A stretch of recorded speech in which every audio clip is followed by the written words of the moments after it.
بكبوت ملء بكبوت ملء نما تقول لي بكبوت أنا اللي أحكي نزري دتي نزري أنا اللي بكبوت ملء نما تقول لي بكبوت كان يجون نمني نجالته نمني سيدك صفاته نمني نريك صفاته إنجيلو جتشوران أكيد نما سجالته قبل نما سيدك صفاته قبل أصل اللي أنا اللي نبلي كموني قبل يارو يوركو ويقومه wanti kun akka hin babal'anneef responsibility qabna namni kuma dhibba afurii si jala taa'u qabda ayyalam yeesa waliin jiru tiktookii kanarratti namni miiliyoona tokko jala taa'u ilma namaati nama kanarratti riiskii fudhatu qabda itti gaafatamummaa fudhatu qabda namni jala deemu kun misteekii ni dalaguuf awwal isheetti itti gaafatamaasi kanaaf akka rakkoo wayii hin uumamne ati waraana kuma tokko jeneraala yoo taate waraana kuma tokko hooggatta taanaan waraanni kan kee kun akka ooruu namaatitti bu'uun akka qabeenya namaa isaaf gaditti akka shihalaqaataati hoogganuu danda'udha qabda si galee fooloo kan kee kana keessatti kasi jaalatu jira kasi jibbu jira kayoo ati tuqamte ammoo deemee bakka biraatti waan biraa balleessu wanti akkanaa kun ammoo qoosaa isinii fakkaatu danda'a gaafa ammoo namni itti nadaama yoo si galee har'a yeroo uummanni Oromoo meeqanumaa jiru kana keessatti kaleessa anarratti illee ajandaa kaasaniirra sirratti illee nama asin irratti illee ka'ee jiru si galee namni arrabsameen hin jiru arrabsoon haarawwan eegalle adii fi nasraa wal dhabdan jechuun Oromoo binaa gabbaa wantummaan Oromoo ga'e maaltu jira Oromoo magana maaltu dagalame maaltu Oromoo irraa bada nama lama kaleessa kaayiroo waliin nyaataa turtan waliin taphataa turtan waliin akka bitanii cafaraa turtan har'a yoo isin wadhabdan wanti Oromoo ajandaa ta'u maali wanti jimmaan galche maali wanti harargee galche maali yoo ati fafarsoo wadhabde arsii maaltu galche jimmaan maaltu galche gantaa keessatti tiktookaroota dhuunfaa wallan akka nama miidiyaatti akka nama biyyaalaa jiraatu tokko quuftanii quufatu wal lama dhabsiisa waan ta'eef quuftanii wal dhabdan kanaaf ajandaaleen akkanaa yoo ka'u maaliif gaddatti gala maaliif gara naannoo deema maaliif gara amantii deema yoo waan dhugaman uummata jaallatan taate waan kana maal dhaabne isin maaf harka keessaa fudhatan maaf akka torbaanii 15 babal'atee wanti kun deemu gootan uummanni isin hordofu kun akka riiskii isin irraa fudhatu itti gaafatamummaa akka qabdan beektanii jechuu barbaada. Eeggadda ragaa kanaa si dhiyeessa mubaarak yoo anni kun gore nasri waan kana dogongorte naan jedhe eeggadda gaafa haadha manaa kiyya arrabsanii daa'ima kiyya arrabsanii ani miidiyaa kanarratti gadi bahee deemee deebisise. Nataasaba yoo kijibdi amma tana furra kijibdi naan jedhe. Guyyaa takka akka ilma dhiiraa gabbayee ofirraa dubbadhee guyyaa lammaffaa viidiyoo waraabee ankaleessa yoo haati manaa kiyyaaf daa'imni kiyyatu qabnaan dubbadhee malee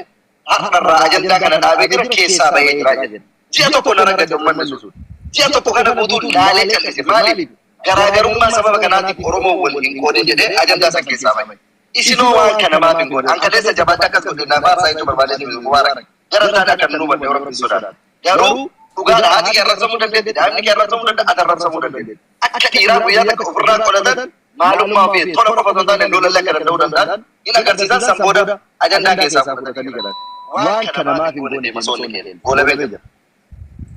Amma dubbiin ta'eeti anillee fixadha amma tokkoffaa Nasri Mubaarak hiriyaa kenna miti anna hojii nyaata jiru hiriya tokkoffaa mubeedha amma latti qabdu tokko shakkii guddifta lama hin jarjar ka duruwaano ka xantino durumarraatitti maa ture bara wayyaanitirra hin jarjar marsii kennite ammallee dhaamsa isa obbolummaa isa dhumaa kaasii himu akka nama waa'ee miidiyaa kana beekuu tokkotti obboleesso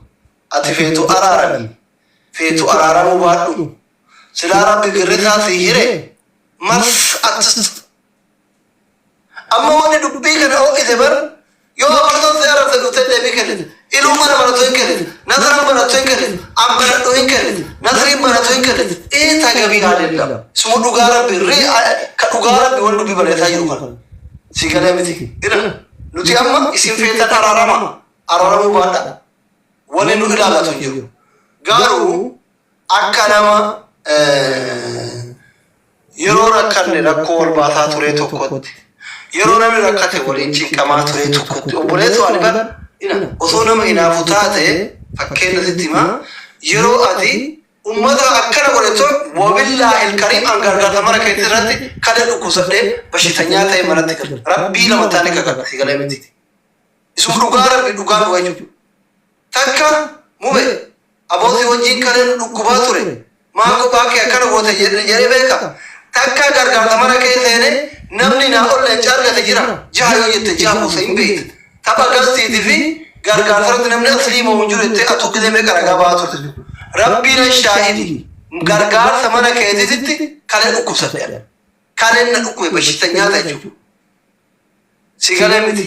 Osoo nama hinaaffaa qabu jibbaa qabu warra jibbu deeggaru taate mube kuna waliin gargaaraa turre maaliif galal keessaa nu goote ofii abbaa miskiinaa taate nuti tataadhaabii taanaa ta'e jedhe takkaa qophatti hin jenne takkaa dubbiin qishinaan sittuu hin ammallee ka barbaadu ati rabbi kana caalaatti haa bal'isu nama namarraa fuudheetiin gargaaru miti inshallah miliyoonera kiisa ofiitii baateetiin miliyoona gargaaru ta'e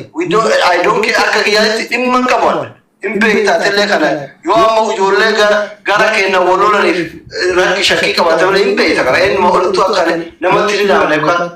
akkasitti akka hiriyyaatitti bakka nasri jiru sa'aatii ammaa kanarraa eegale anu ijoolleetti dhiyaatan baay'eelleen waan natti bilbilii wallaahi nama sheekaa qabu reebii kana sira mubaarakiin kun wajji nyaattee wajji dhuyde yoo irra goruu dadhabde maaliif yeroo kennitee fi mana dhayxee sa'a lama sa'a sadii kennitee fi bira dhayxee akka hiriyyaa hojjanii tokkotti hin qabanne maan gorsine nama boo'ee maqaa rabbi boo'ee naan jedhee jira wallaahi namni lama namni si yaadu jechuudha reef kana haga galsee irraati nu facaaftee guutu si galee miti annami natti bilbilu mubarak qabe kanaan jedhu malee kun qabrii qaba mubarak namni naa bilbilu mubarak hiriyyaa keeti tolus badus qabina qabii malee namni mubarak balleessa hin balleessan wallaahi rabbina shaayii namni naa jedhu tokko yoo bilbile yoo jiraate si bira yoo jiraate baasuu dandeetta silaa ka beeratu baasuu eegalte takka jedhe anamma wanni nagarratti akka hiriyyaa wajji nyaate nama galata wal biraa qabu ina afaan qofaadhati gisema sukkaarasitti ka'e rakkoo kee maal beektaa sukkaarasitti kaana laa beekata an barree filleetitti me osoo anan maatitti waan mana yaalatiin dhaquu dhabe yookiin seenaan rakkatte rakkoo kiyya akka si malee nama tokkotti ni manna hin beektu ati mubarak qabrii qabda waan lenga damaatanii baafte beektu nan beeka dhugaa isa kana dubbatini nan beeka anamma maasii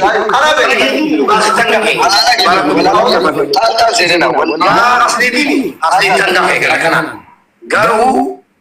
akkati keessa jirre dhibbaan dhibbatti kumatti nan beeka qalbiin godha beeka bari amma nama dhukkubsatee anaa keessa yoo jiraatu keessa yoo haa jiraatu keessa yoo haa jiraatu yoo keessa illee jiraatu nama sodaa qabu miti waan jedhe nama ifatti dubbatu no problem si hiriyyaa kiyyaa miti nama humna qabu gaafa dhiyoo kana doolaara kumaan si ajjeesiisa abduu se jedhamee yoo naati lubdafootu na jeesee nama mallaqa miskiintitti fuudhanii warra leencaa fiti lola warra lola yookaan ati beekta iccitii hunda basreene dhunke hin beekta ani nama lubuuti jedhamarra haajaa kan qabne rakkoo miti sanitti uumaa miti asitti dhufanii ammoo sifannifna hin fannifna moo hin califta yoo naan jedhan nafanniti nama namaa jedhu ila anamma kaati garaan nyaatti maa inni beekta miskiina garaa waan qabdu waa qabachuu hin dandeettu iska macheenu akkanatti ummata kanaan osoo wal nyaattu osoo si arrabsan osoo si faarsan jiraata amma namni si arrabsee si miidhaf miti nama arrabsitee nama miidha miti obboleessu kaleessa wajji nyaanne wajji dhuyne yoo wandimminatti mikirnu wada iraasi tamallas kaartaatti harkaa madaara beekta ina mikirnu wallahi kakadhee wanni asitti himu ufitti deebi'i yeroo ofii kennii ufitti deebi'i kana jechuun gargaarsa dhaabi laayifii dhaabi miti wallahi mubaarak namani osoo ati nama tokko deebisuu baatte guyyaa lama guyyaa sadii guyyaa afur maa boo mucaan keenya ka dubaayee jiru garalaa kunuu hima fedhiisa miti ma hima reediyyuu waggaa tokko arrasanii hima dhiisanii miti ma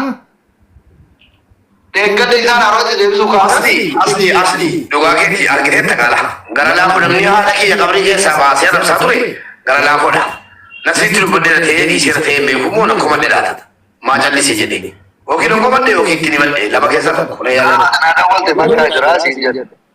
Okay. Garuu maali beektaa dubbii kana bituu si ta'uu si maali beektaa dhugaa isa kana rabbi jechuudha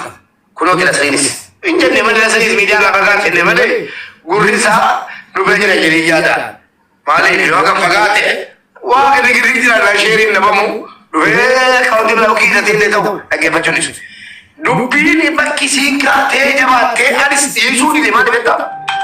Umat si komando di kese jadi misalnya nanti